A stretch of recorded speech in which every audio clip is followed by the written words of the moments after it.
not done buying guitars on AliExpress. Now I know what you guys are thinking. You're like, dude, you can't be serious. You're like Mr. AliExpress on YouTube here. I've made dozens of videos about getting guitars, buying guitars, various experiences of trying to buy guitars and getting refunds on items, tons of stuff. If you look up the bald shredder, if you go into the search box and type the bald shredder AliExpress, you're gonna see a whole bunch of videos that I have done. So then what has prompted me to say that I'm not gonna buy guitars on AliExpress anymore? Well, it's a few things, really. There's a few key factors that have kind of brought me along to this decision. When I first started ordering custom guitars on AliExpress, the results were pretty darn good. This guitar right here, this was my first custom order. I couldn't find this anywhere on AliExpress at the time, so I had to place a custom order with the guy, showing him all kinds of pictures, telling him exactly what I wanted on the guitar. He made it for me. The results were really good. I'm really happy with the way this guitar turned out. The quality control was good. There's no major screw-ups on it. The finish, the paint is good. It sounds good. It plays good. So after I got this, I was like, hey, you know what?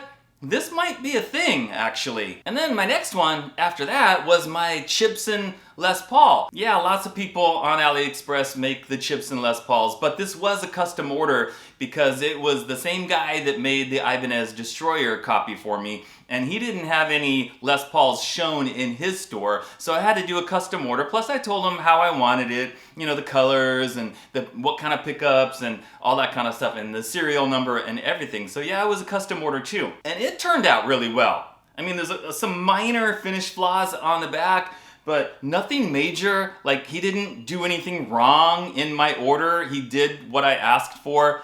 Plays good, sounds good. So once again, I was pretty happy with how it turned out. So then after that, I decided, okay, it is time to have them make me a custom Racer X copy guitar. So I'm talking about this guitar right here. This is not the first version that he made me. Actually, this is the second one. And the original version was not a bolt-on, it was a set neck, and I had asked him to make it with a thin neck. Well, the neck wasn't thin at all. It was like super round and chunky, and I hated it, and I had to get rid of that one.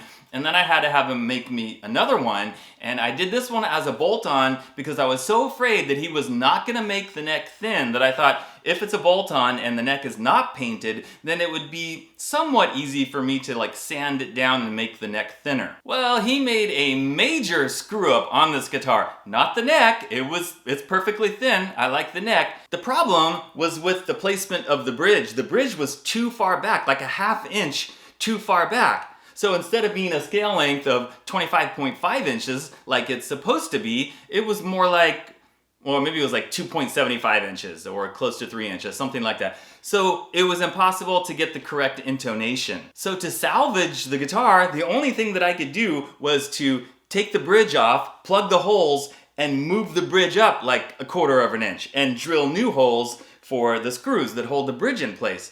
But then by doing that, guys, the holes in the back where the strings go through, those no longer line up with the bridge, so those holes are not usable at all. I just have to feed the strings through the back of the bridge. Luckily, it's a bridge where you can put the strings either place.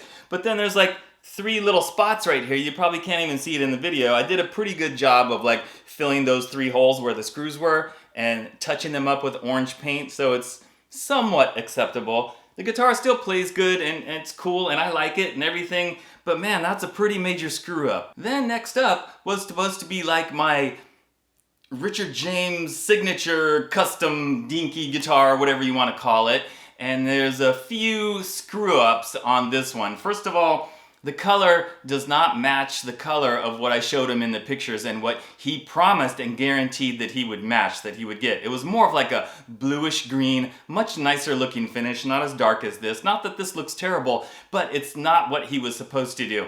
And the next thing that he messed up on, it was supposed to have a rosewood fretboard, not a maple fretboard. The next thing really is quite the screw up. So the width of the neck down here, when you get down to like the 24th fret, it was supposed to be about 55 millimeters. 55 millimeters.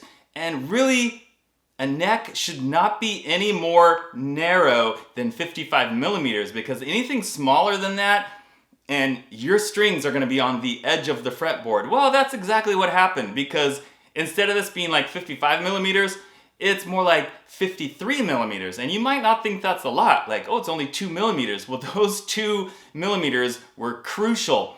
The high E string and the low E string, they're like right on the edge of the fretboard. And anytime I was playing like on the upper frets here on the high E string, the string kept slipping off because it was right at the edge of the fretboard, just kind of unplayable. So to compensate for that, I ended up having to take the saddles off. I took all the saddles off and I sanded, not on the outside of the outside ones, but in between, on the edges of the saddles. I had to sand off all that black paint so that I could bring all the saddles just like a tiny bit closer together, so that if all the strings came a little bit closer together, then those 2 outside strings wouldn't be right at the edge of the fretboard. They're still pretty close, but better than they were. It's playable, but still like not ideal. Then I had him make me a Strat copy, and this one turned out pretty good. Sounds good, plays good, but again, another screw up. On the back of the neck, he did like a semi-gloss finish on the back of the neck when I wanted it to be a very thin, very light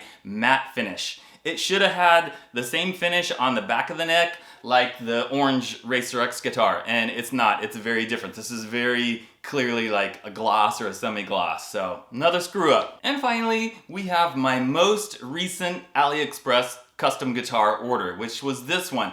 Turned out pretty good overall. I'm pretty happy with it overall, except the 2 posts on the bridge right here, the 2 posts, instead of being like perfectly straight and perpendicular with the body, they're a little bit at an angle. So that's kind of a major screw up also. All right, so even though I had those experiences where, you know, they messed that up, they did the wrong color, they messed up the neck, they messed up the post, whatever, I was still gonna give AliExpress one more try after that last guitar. And if you guys remember, if you saw the videos, it was for the purple tiger stripe George Lynch looking guitar. And you remember the nightmare with that one, right? They had the pickup like more like in the middle position instead of in the bridge position, and they were gonna send that to me, and I was like, whoa, whoa, whoa, what do you can't send that to me, that's totally messed up.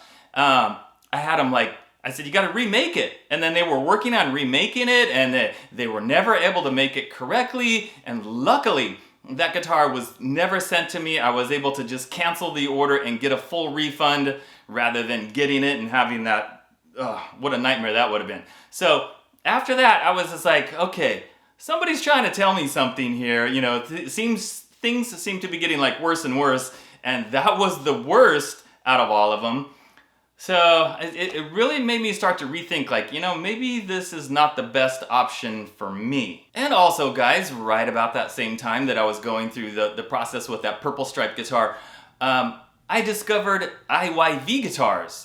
And I started checking out some of their stuff and getting their guitars, and then I did the custom order IYV guitar, got that, and wow, that was really fabulous and really fantastic. And I'm just so much more impressed with everything involving IYV. The communication has been great, and I know who I'm talking to. I know the name of the guy that I'm talking to. I know the address of where the company is. I know the phone number. It's right there in the email. And I know the name of the guitar company, IYV. It's on the headstock. That's different than when you're dealing with these sellers in China through AliExpress, because they're not promoting a specific brand. It's just a store on AliExpress. Well, they'll make you anything, and they'll put any name on the headstock, but who's making it? What company is that? You have no idea. So they're not promoting a brand. So I think they are less concerned about quality control, because if you get a bad guitar or there are mistakes on it, you can't go, oh, look at the headstock, it's XYZ or whatever. There's no brand. So they're not real concerned. They want to make your guitar, and they make it as fast as they can and ship it out to you, and if there's mistakes on it, it's like, oh well. But with IYV, it's a different story. So this is a company that's been around quite a while. They make guitars for a lot of other brands. It's a reputable company, and I just feel like if I want to order like something really custom and the communication is good, I can send them the pictures, they understand what I'm asking for, they're able to accomplish what I'm asking for, The prices are super reasonable, very competitive, even better than some of the prices that I paid for the AliExpress guitars. So if that's the case, why would I order like a custom guitar through AliExpress when I could just order it through IYV and have a much better outcome, maybe a better price, and just feel a lot more secure and a lot better about the whole process. Now there is one last factor that's made me realize like, you know, maybe I don't need to order guitars on AliExpress anymore. And that's the fact that I've been making my own custom guitars for the last several years, and I'm getting really good results with those guitars. So just as an example here, this bad boy right here, I mean, this guitar is absolutely fantastic. The body was made by K&E. They're in California. This is a Warmoth neck, top of the line, excellent neck where I can specify everything, the frets, the shape of the neck, everything. It's great.